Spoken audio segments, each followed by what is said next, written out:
4, 3, 2, 1. You're listening to Racing World, brought to you by Perspective Group. It's your motorsport podcast show in conjunction with Race Control Magazine.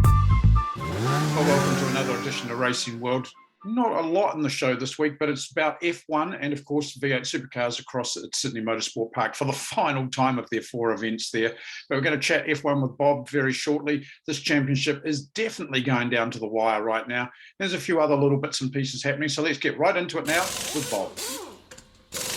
Well, as always, Bob McMurray joining me now. You're just a little box on a little computer screen, as always, but I know that your heart's in the right place.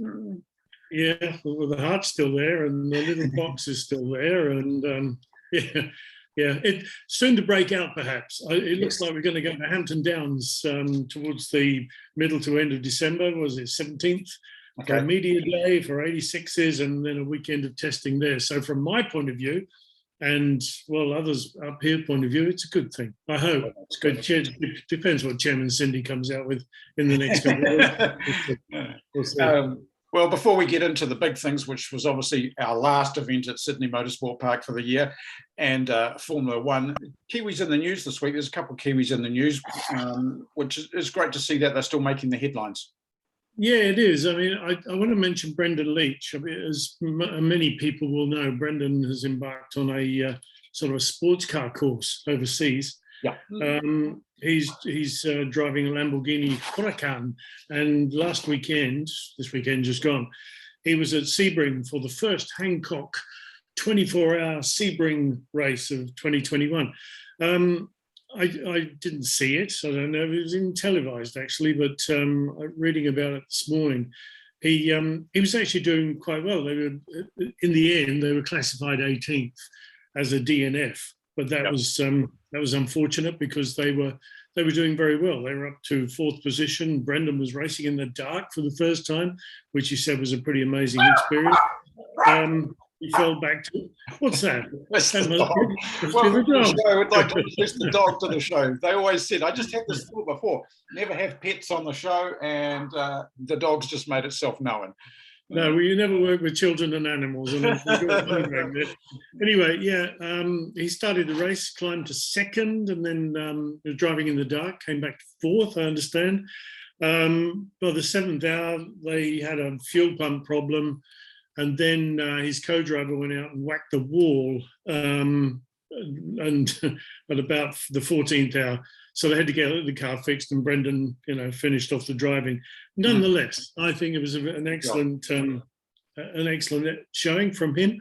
And apparently, the Tyler Cook Racing and Brendon managed to clinch the 2021 24-hour Series Gt3 Pro Championship, which is his first ever title, he says. And I'm sure that'll be one of many. Yeah. So that's it. He was trying to get back to New Zealand for Christmas, but he's based in Germany, and he can go from Germany to England, and England to Germany, and Germany to the US, and US all over the place, and he can go everywhere around the world, but he can't come home. He can't come back to New Zealand. Don't start me. It's anyway. So that's one thing. I mean, Brendon. Yeah, very accomplished driver, Brendon Letch. So and then, a whole bunch of Kiwis. Then in the the West Island, the almost equally as locked down West Island as Sydney Motorsport Park for the Supercars of the weekend. Again, at Sydney Motorsport Park. It's got rain in common with the west coast of New Zealand, that's for sure. Yeah, I know. It's funny though, isn't it? The 4 weekends that they were there, each weekend was different in some way or another. It was good. It was the same track, but the conditions were different almost every time they were there.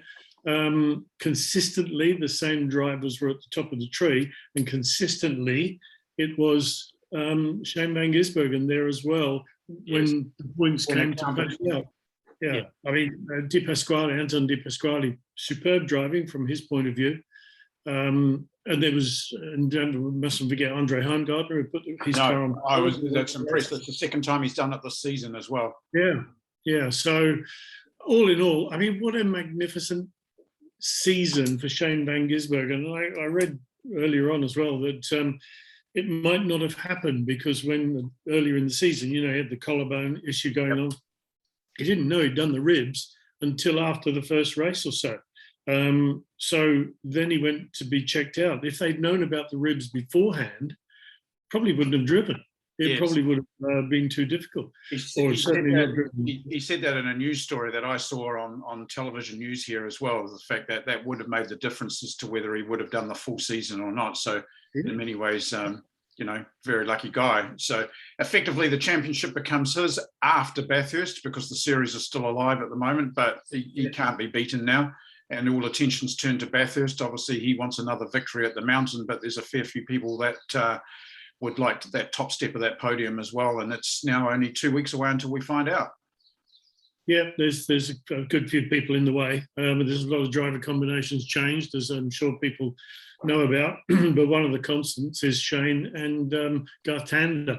Yeah. And that's a very strong combination indeed. So, yeah, that'll do well. But, I mean, Shane was superb driving. He was just, I don't know, he was on a different planet and much of the time. Not perhaps so much as Whincup was on a different planet when Shane was behind him now and again. I didn't understand that. And, that guy's weird. That's all I can say. I think, it lines itself up for the normal Jamie Whincup, how to make a mess at Bathurst, because it seems to be a consistent formula when he gets to Bathurst every year as well. So we'll wait with that one and see what happens. But as we know with Bathurst, there's things that always happen there as well.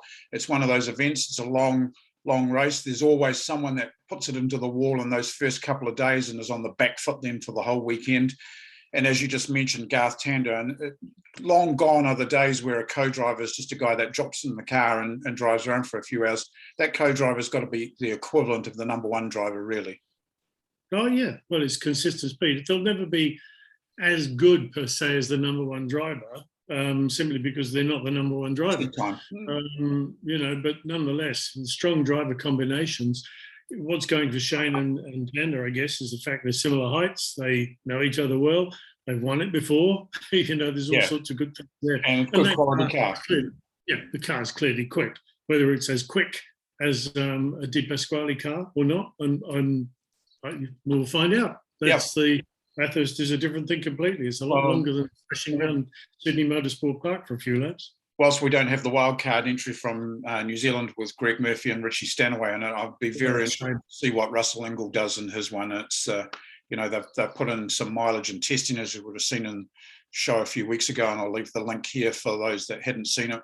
Ingall testing at Queensland, and it will just be very interesting. The other factor, as you said, in Sydney we had a variable range of weather over the 4 weeks that I were there. That's always possible at Bathurst. We've touched on it before. I feel it'll be way, way hotter than normal, the normal sort of period that Bathurst is run at. And I just feel that that's going to be a factor in the whole thing as well. And that includes the crews in pit lane too. Can't forget them. No, of course. It's a tough old race. I'm glad you're confident on the weather. I'm not sure it's going to rain all weekend. There's another variable, isn't it? So we've both been to Bathurst and it's snowed, so anything's possible. So yeah, that's right. Yeah, another good. I mean, okay, we seem to go past the supercars really quickly, but it took up an awful lot of my weekend watching it, and the last 3 or 4 weekends. And once again, Shane Van Gisbergen, just amazing. Lots of other drivers were good as well, and they were starring. I mean, young lad Brown. What a yeah. I don't know what to say about him. I like him, his attitude. I like his driving. He's a great kid. You need characters in the sport. They become the next generation of the sport. And if we look at history throughout the years, you've had these characters at all different decades of the sport, whether it be Formula One or supercar racing or IndyCar racing. And you need that to continue, because that's what the fans live on too. You have fan favourites, you have people that are against them. It's fantastic for the sport. So the natural evolution of things, yeah. So then, moving on to the desert, and I just want to mention one other thing. Mathew Payne, who has been on a, I got to say, meteoric rise in his career. It wasn't so long ago he was having his first race in a single seat, apart from a kart, at the New Zealand Grand Prix. Now he's driving supercar. he over the weekend he was given a Super 2 car for the weekend. In practice 1, he was first. In practice 2, he was second. Second, I think. And then, unfortunately, turned a bit 0 to 0 because at the start of his race, where he was on the front row, of course, he stalled. That didn't go down too well. And on the other race, let's say he scratched the car a little bit at the end of the straight. The tyres took a bit of a punt. So, yeah, 0 to 0. But nonetheless, I mean, he's driving Super 2. He's going to be driving in the big cars. In the co-driver session, he was first, for goodness sake. So, I hope his ride continues. Yeah, it's nice to see talent kind of shine sometimes, isn't it? And it's done on talent too, which is sometimes not always the case with all the disciplines of the sport. Yeah, that's right. He's still going to be driving the Porsche as well. Yeah, Bathurst, I think. Congratulations to him anyway, because he's a really nice lad, and he was supported by the Kiwi Driver Fund here, and he maintains that he would not have got on without the Kiwi Driver Fund. So there's a little plug for the Kiwi Driver Fund for anybody who's listening. Somebody else who was supported by the Kiwi Driver Fund is nobody in Formula One, but a lot have been here. I have to say, moving now across to the Middle East, it was an interesting Grand Prix. There was some variable twists in it once again. There was a bit of debate. Once again, your mate Christian Horner was involved. I watched on Thursday the team managers or team principals press conference, which had Toto Wolff and Christian Horner together, and that was a classic piece of television. If anyone wants to watch it, just go to the F1 site and look for it, because it was very German, very British, very sarcastic, all at the same time. So it was a great watch. And what did it prove? Absolutely nothing. It was just a head game. But, it was good entertainment. But, Horner coming out and Michael Massey's come out saying, don't attack the volunteer officials, all sorts of bits and pieces. At the end of the day, Lewis drove a great race and he seemed to do it fairly comfortably. And, that's really, really narrowed up this points chase now. And it's game on. 2 races to go. The Saudi circuit, there's been a lot of talk about that as to whether it'll be finished or not. I've seen some pictures just this morning that were sent to me because I was going to be there. And the place is finished. It'll get a circuit inspection this week. So there's no doubt about that. It will be a very interesting, very fast race. So you got to perform in these last 2 races. A DNF now or anything like that is going to cost you big time. Yeah. The Losail circuit, I mean, it may have been good to race on. Not good for a spectator. But for the viewer, it was totally featureless. It makes you ache for the likes of the Österreichring, Spa, Mugello, even Silverstone. It was a race at a place that strikes me as just having a race there because they needed one on the calendar, which is true.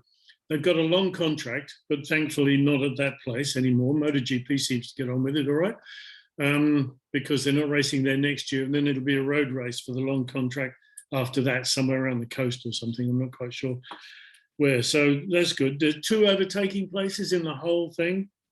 One of those was in the pit lane, and the other one was by DRS down the straight. Yeah, that was it. I mean, I tell you what, it's only because I'm a Formula One tragic that I did not turn it off, because I was just fed up with the whole thing. Okay, there were tyres breaking on the curbs and stuff like that and punctures coming, but goodness me. I mean, the virtual safety car thing at the end as well, that was unnecessary. That car had been parked there for 2, 3, 4 laps. And then to bring a virtual safety car in at the end of the race, when everybody was just getting, people were going to change positions and stuff like that, I thought that was a bit strange.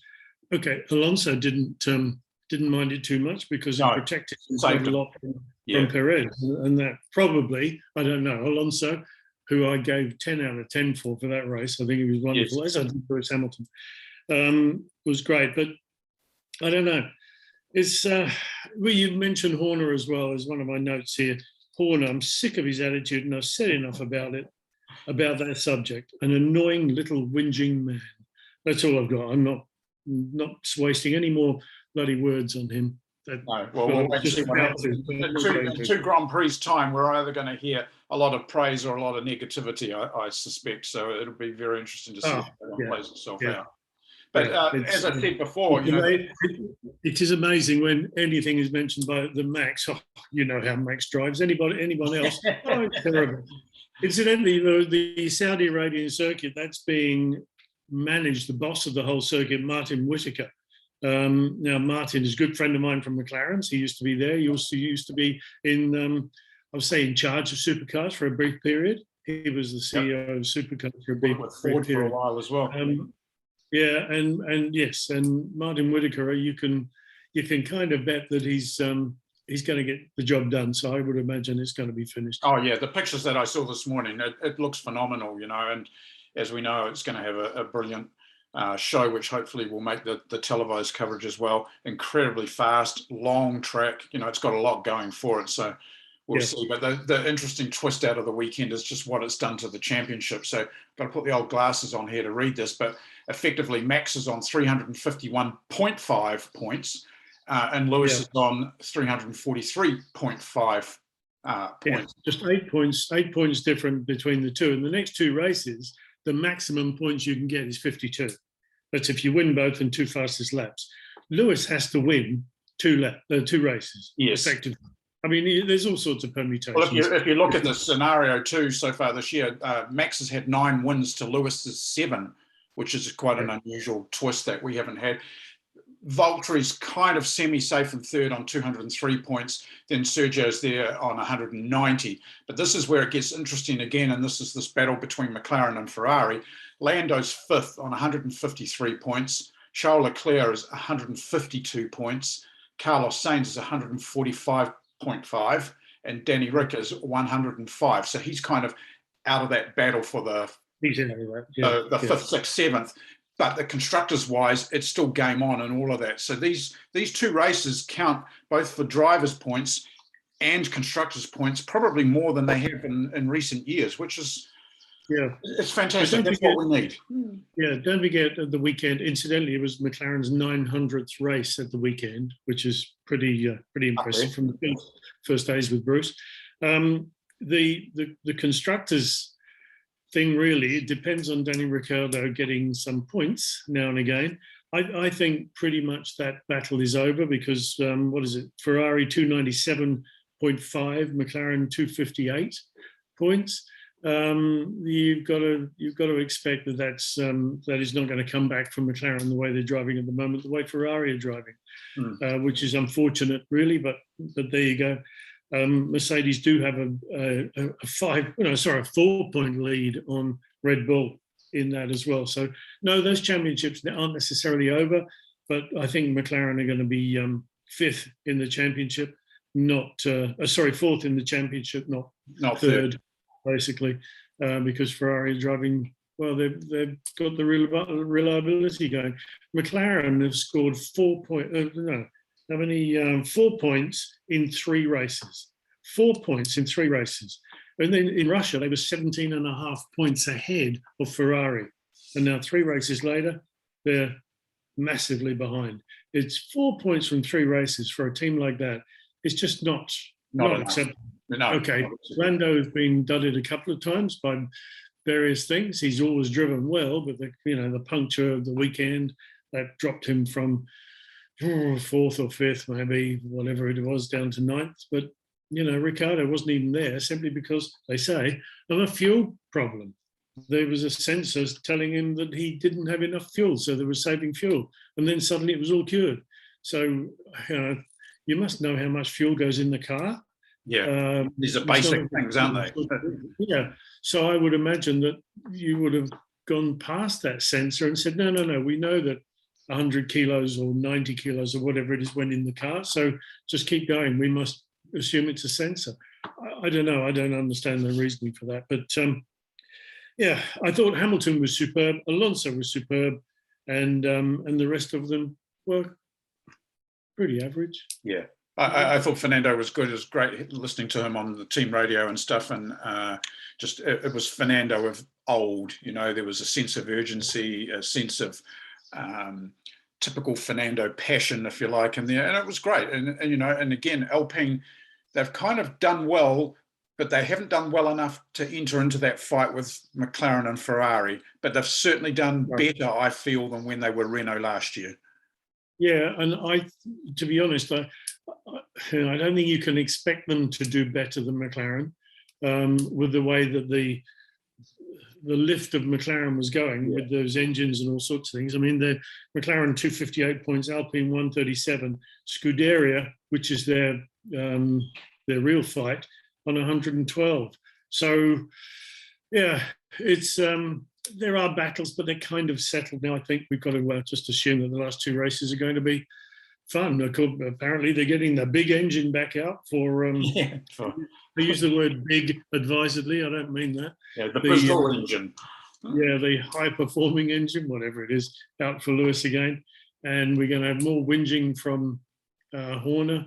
And anybody who says any marshal that puts a flag out and was a rogue marshal should be banned from motor racing. Yeah, well, I don't think who you are, I don't care what you are, I don't care what circumstances. If a marshal is there, he puts out a double yellow, his mistake or not, there's only one possible outcome for it, and you have to obey the yellow. Yeah, and then you've got to understand that these guys maybe not professionals. And anyway, the other interesting thing before we kind of wind up for the week, and it happened as we were doing the show last week, and I put a note in the show, but the grid for 2022 is effectively done now for Formula One. Everyone's signed up. So Lee Kwan Jar comes in at Alfa Romeo alongside Valtteri Bottas. Everyone else is locked in place. Haas, you always wonder whether it's going to be stable or not, but let's just assume it is. So we actually have a fully locked in grid now for 2022, which, it's quite interesting that it's done this early. Yeah, and count the ex-Toyota Racing Series drivers now with Guan Yu Zhou in there. Add him to Stroll and to Mazepin and to Norris on the grid. So yeah, it's a shame that TRS isn't about at the moment, because we'd have more coming through. It said a lot of things about, I remember when I was, a lot younger, seeing drivers like KK Rosberg and whatnot race at Manfield in the Atlantic cars. And we were very privileged to have that. And Toyota Racing Series has brought that to us as well, because it's, the next generation of drivers like the Norris and co. So, yeah, it bodes good things for the future. And, it's good. I hope that the championship now is consistent to the end in terms of official decisions, and we don't taint the championship that way, and we let these guys truly race and get on with it, because that's what it deserves. Yeah. As long as they race. As long as they race. Yeah. If you're going to start pushing people off the track, that's not right. No. It's amazing that you look back at all those old days, and it's never going to be the same again. I just cannot imagine Lewis Hamilton and Max Verstappen coming down here to flog around Timaru in a car to reprise the old days of Tonga. Couldn't you just imagine it? It'd be wonderful, wouldn't it? I'm sure the Toyota Racing Series would put up cars for them if necessary. There you go. Well, that kind of just pretty much wraps us up this week. As we said, there's not a huge amount of news. Formula One obviously takes a week off now while they relocate across from one desert to another desert. At least this one's not in the middle of absolutely nowhere. As the Supercars, they take a week off to go up to a mountain. From one desert up the road to another desert. Hopefully we'll have some domestic news by next week on things like speedway and circuit racing, so that'll be something to look forward to. But as always, Bob, I thank you very much. Great insight. We didn't really get stuck into anyone today. We let Mr. Horner off the hook, but we'll get him again next week or the week after, that's for sure. I can feel my hackles rise when I speak. Well, I'll let you go for now. You can go and have some time off, take the weekend off, so that you're not in front of the telly watching all the stuff, so that you can brace yourself for an onslaught the following weekend, because you've got a date at the mountain plus a date in the Middle East. I know. But I watch NFL instead. I love NFL in America. So and I'll just sit here and sulk going, yes, I could have been in Saudi, but I'm not, and I'm watching it on the telly. There you go. Okay. Take care, my friend. We'll see you again Yeah. soon. Well, as always, it was great to chat with Bob. And this Formula One Championship really is going down to the wire. And it's something that we haven't had in the last few years. We get it in IndyCar, and we kind of expected it in IndyCar. In Formula One, it's kind of been a little bit of the Lewis Hamilton show for the recent few years. But it could go any way, really. And the battle for the Constructors' Championship is also going to go pretty much any way. So there's some good things coming. And we've got plenty more good things coming, including Speedway soon on Racing World. So for now, stay safe out there. Remember COVID, it is nasty, so be COVID aware. Thanks for watching. Don't forget to share or subscribe or like or whatever you want to do. But we love the fact that you take the time out of your day to watch the show. And we'll catch you soon on Racing World.